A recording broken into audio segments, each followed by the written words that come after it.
So the Scout has Dana 44s, and apparently they're going to be a pain in the ass to rebuild.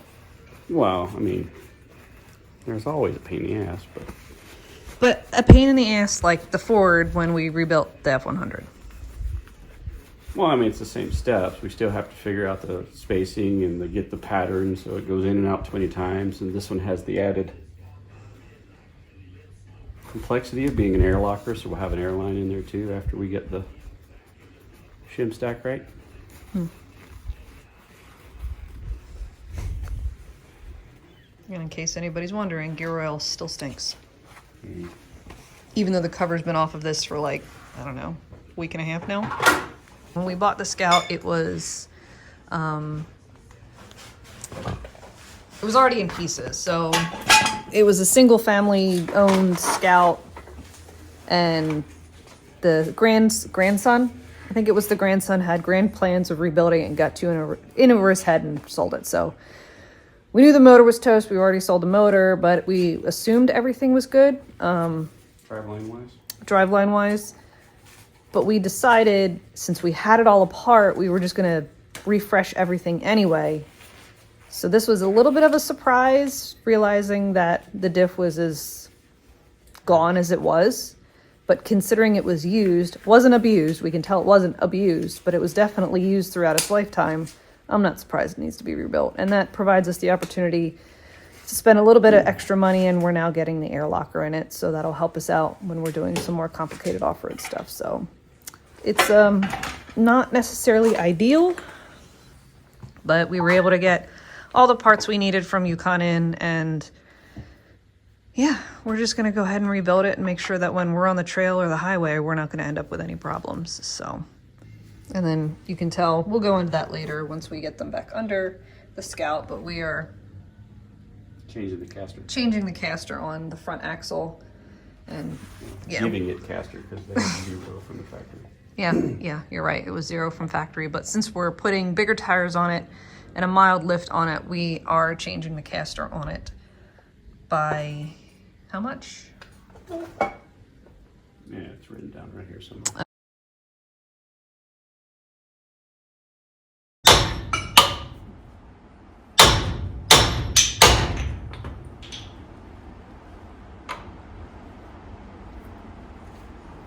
It's a very precise tool.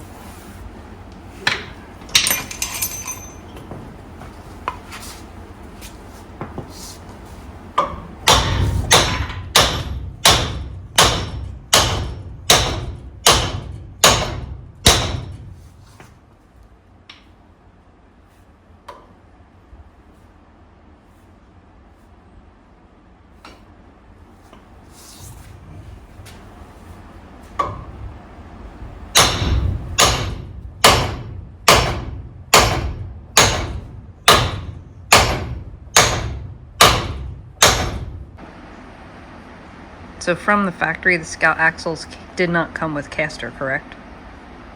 And I heated 0. 0. Which makes them very unruly, especially when you put the tires on. Yeah, we're going with much bigger tires than it would have come from the factory. Yeah. So you shaved down the joint. Yeah, I cut the web back here. And you're just brute forcing caster into it? Basically, yeah. Cool. Well, because it's a pretty tight fit, so you're just kind of shifting it over. So that should hopefully prevent head shake. No, it'll prevent wandering. Just as bad. Head shake's a different thing. It's an F-250 thing. Well, it's a straight axle thing, but yeah.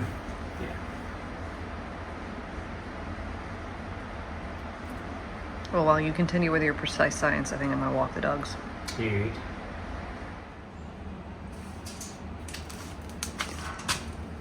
Well, we've got our Anything Scout massive reinforced gas tank installed. Our rear lever springs are still waiting for our rear axle to show up. Motor's still there. Transmission's still there. And the front axle is quote unquote done for now. So after the Hulk smash session, Mike rebeaded the whatever the hell these things are called.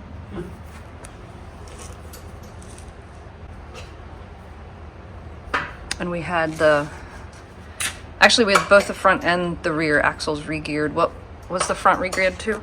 Everything was re-geared to 411s. And the rear's getting the air locker. Yeah, air locker. Okay, so zip locker. No air locker in the front, but one in the rear. Once we actually get that back from the builder, so.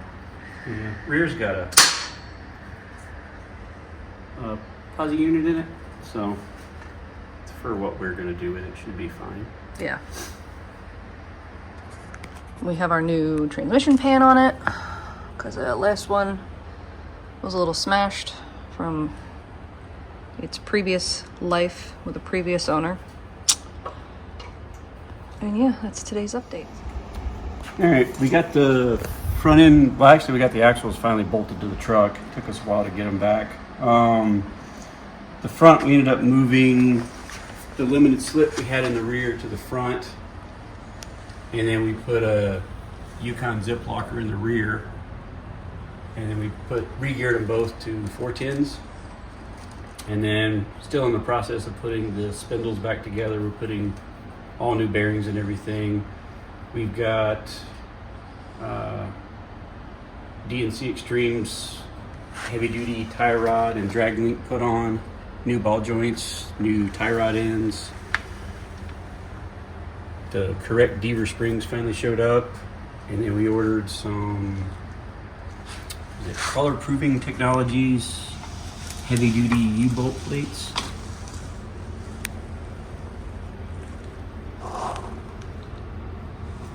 All that mounted up.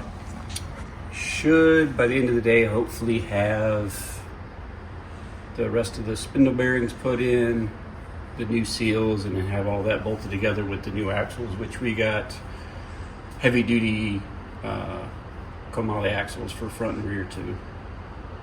So big upgrade from the stock spindly ones. The Scout came factory front disc brakes. So we're keeping it disc braked in the front, and we actually are going to upgrade the rear, and we'll go into that when we do the rear part of the video. It might be a different video, I don't know.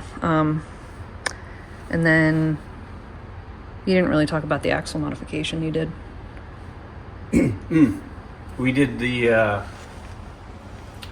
cut and turn on the front C's. So the Scouts are notorious for kind of being wondery. And they don't have any caster from the factory. They're at 0 degrees up until I think 80 or 81. And this being a 78, it was set at 0. So I ended up cutting the welds on them, kicking them back to 7 degrees, which in case we end up having to shim the diff up a little bit, we still have enough caster to play with and should make it drive a lot better, especially with oversized tires.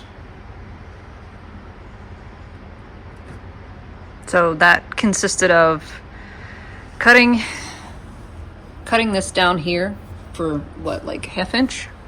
Yeah, basically you were just cutting all the weld out, trying not to cut into the axle tube or too deep into the C. And then as you guys saw earlier in the video, he did some really great whack-a-mole training with some fine tuning, some excellent tool work there. But measurements are stacking up, so hopefully when we finally get this rolling and running and down the road, it's right. It'd be nice to finally get it sitting on tires and wheels again. We're getting there. Yeah. We have everything now. It's just a matter of putting it together. Almost everything. We're waiting for I just ordered the heavy duty bearing retainer plates for the rear axles. Looking at ours, they were pretty nasty and they're really thin, so I got some heavy duty plates from DNC, so they should hopefully be here this week, and then I can finish putting the disc brake conversion and the rear axles in the back, so I have the back finished. So if anybody's out there that's building a Scout or thinking about building a Scout and you haven't done your shopping yet, we've used several companies so far. Anything Scout with a bunch of stuff, DNC. Yeah, DNC guys have been really helpful. And they're really good on the tech side of things too. Mike's been able to talk to them directly and say, hey, I need this, I need that. And they've worked with us. Deaver, he spent lots of time on the phone with them, and yes, there was a shipping hiccup, but they honored it and it was not a big deal, and they expedited what they kind of screwed up, and they expedited it and sent it to us. So no hate for Deaver. They've been really, really great. They've been good. Yeah, they've been really good. And they were helpful too, because they in the past worked with Anything Scout, so they were familiar with what we were doing, not just the platform, but what we were doing with it, which was putting an LS in it and making it a big camping rig. So they knew, hey, you needed heavier duty springs here, but you're good with the regular springs there. So that's actually what we have. We have just regular springs up front, and then we have heavy duty springs back in the rear. Yeah. Because the rear is going to carry a lot more weight. We have a massive fuel tank. We have a rooftop tent we're going to be putting on it. We're going to have a drawer system we're putting in it. We'll have a big, huge bumper. We're going to be carrying water. We're going to have a refrigerator. So we got the heavy duty springs in the rear, but the front should be good. Most of the weight on the front is just going to be the bumper system and the winch. But honestly, that's probably going to be about the same as that big iron block we took out of it. Yeah, so. We're running an LS1, so it's an aluminum block, aluminum head, so we probably took a lot of weight from the original out of it. Yeah, and then we'll just kind of balance it back out with the bumper system that we'll be fabricating here, hopefully by the end of the year. So that's kind of where we're at with it. I think today we're going to work on axles and brakes. Get the front end back together. Kind of finish up the front end. Maybe get wheels on it, or are we going to not put wheels on it till the rear's done? If we can get that far. We'll see where we get this weekend. I'm kind of hoping to get the front end knocked out today, but you never know. I mean, it always takes longer than you thought. It always takes longer than you thought. We always have hiccups and headaches and all that good stuff. So, but that's kind of where we're at with this. And yeah, let's finish out this front end.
We got our locking hubs installed,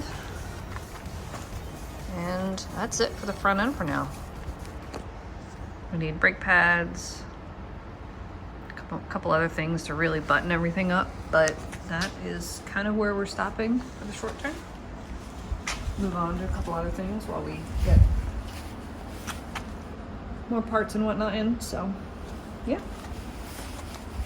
it took us 2 months to get to this point, but we're at this point, so Now we can, I think Mike said he was gonna start mocking up the exhaust just to get that in place and go from there. So More work. more work. There's always more work to do. Always more work, and there's always some sort of roadblock or headache. So, but yeah, that's it for this video. Thanks for watching, following along. Give us a like, subscribe, and a comment if you want. And anybody knows anything about shocks and you guys have an idea of what we can put in the front and the rear, let us know.